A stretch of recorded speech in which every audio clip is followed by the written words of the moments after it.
In today's video, I'm going to teach you WordPress beginner tutorial how to view WordPress posts. We'll do this right inside the WordPress site editor, so you can clearly see where your posts live and how to reach them from your site's navigation. Begin by opening the site editor and loading your home template or front page canvas. You'll see your page in an editing view.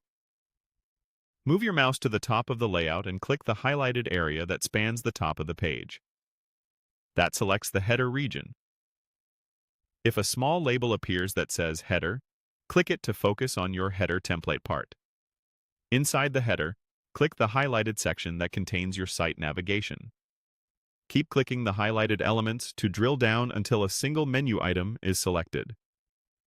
You'll notice selection outlines changing as you move inward. That's normal. When an individual link in the menu is highlighted, open its Options menu and choose Duplicate.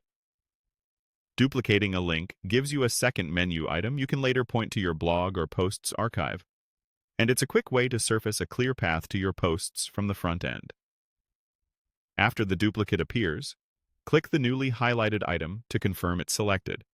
If your interface offers collaboration or commenting, choose Add Note and leave yourself a brief reminder about turning this item into your posts link.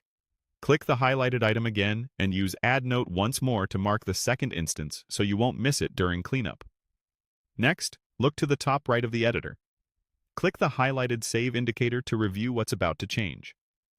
If you see checkboxes for the template and navigation updates, make sure the highlighted items are included, then choose Save.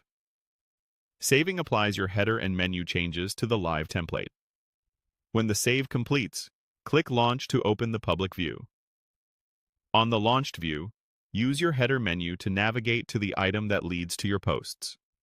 That takes you to your posts archive, where WordPress lists your published posts in reverse chronological order. From here, you can click any post to view it, and use your browser's back button to return to the archive. If your theme looks a little different, the approach is the same. Select the header, drill down to the navigation, duplicate or expose the link you need, save, and launch to view. And that's how to view your WordPress posts from the front end using the site editor.